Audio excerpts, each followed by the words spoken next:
According to Dr. Sal Raybach of Ambrosia Treatment Center, he says it's a similar rush that leads to drug addiction. It can become very addictive because it produces some sort of a euphoria when someone mentions to you how beautiful something looks. You tend to want to continue doing more and more of it to enhance what you consider to be beauty.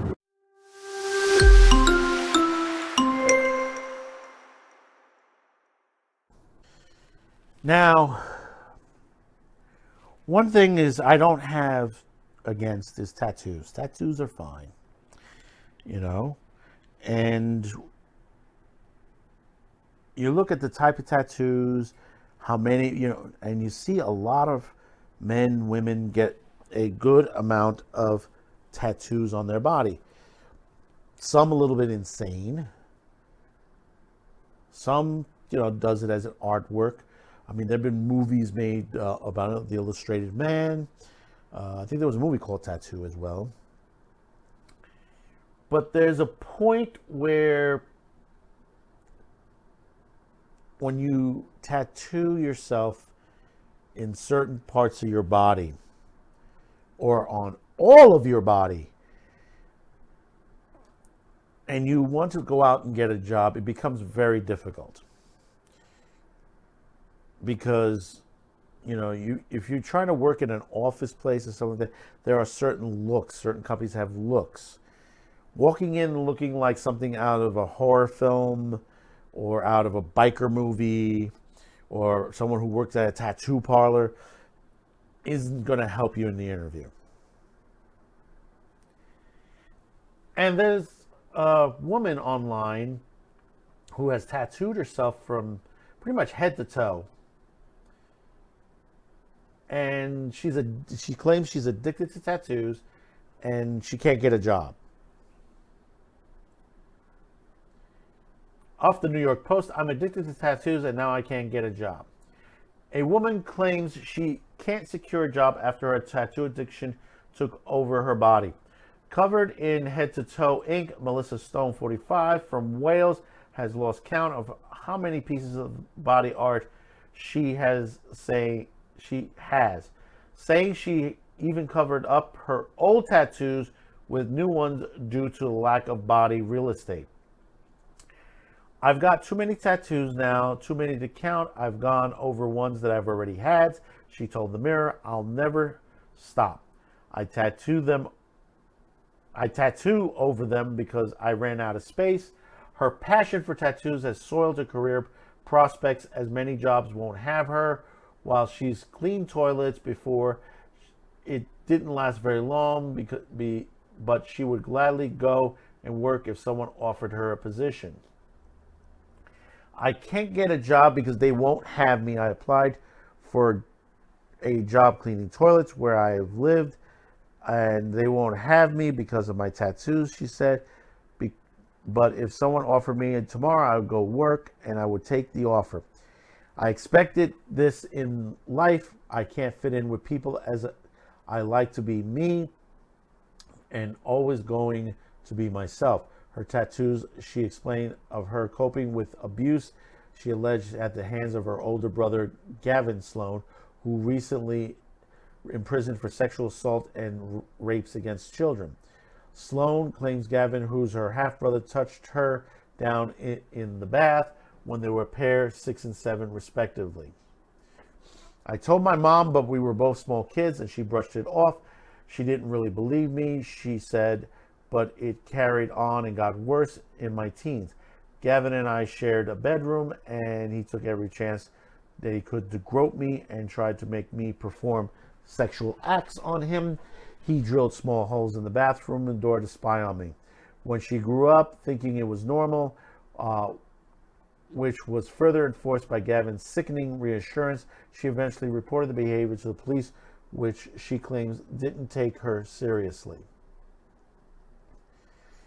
He called me sexual names and made inappropriate comments. I saw him killing birds and small animals, and I was frightened of him, she said. My tattoos helped me cover my emotional scars Gavin left behind.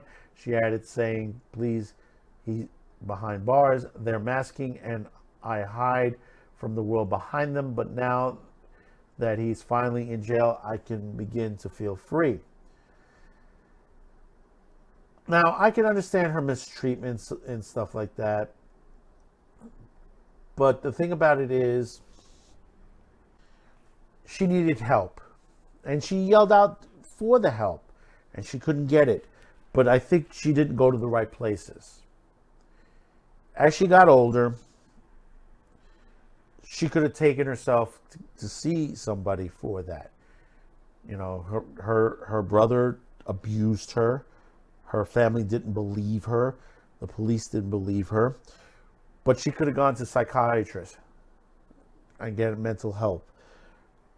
Tattooing yourself, damaging yourself, is not going to stop the abuse. It's not going to take away the pain. It's like alcohol. It's like drugs.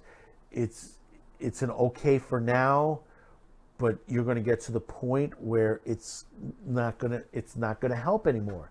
She's to the point where there's nothing left on her body to tattoo. She's going over it.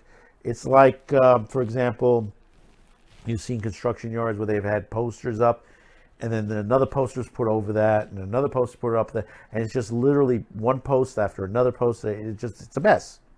And that's what she is. She's become a mess.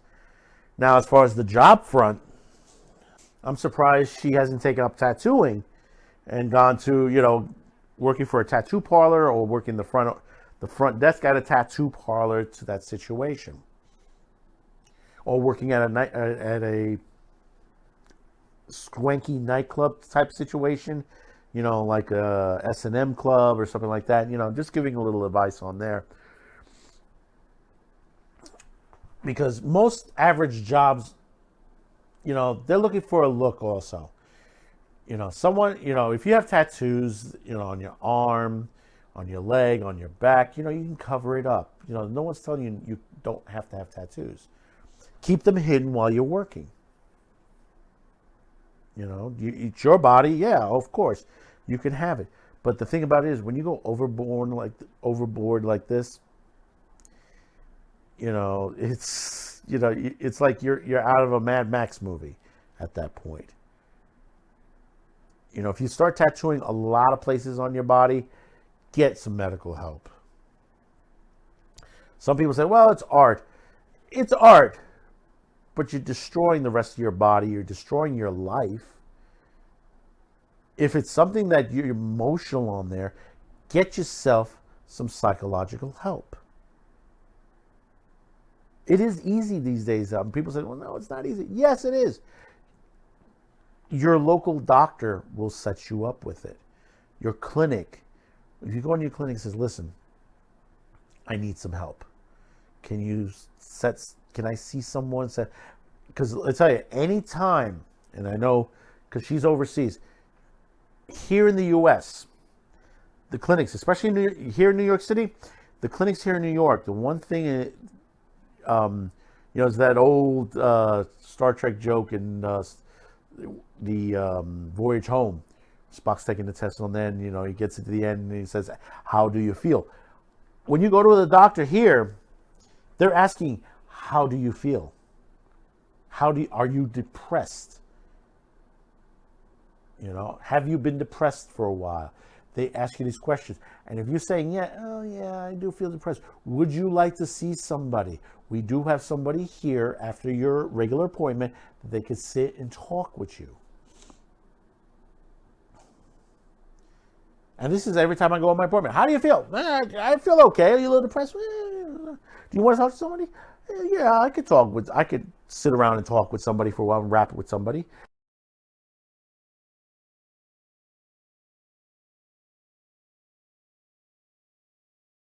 You've just watched a segment from our Madman Cafe show every Sunday night at 6 p.m. You can catch it over at Odyssey. Check in the description below for the link that will lead you to our Q2Cast TV site.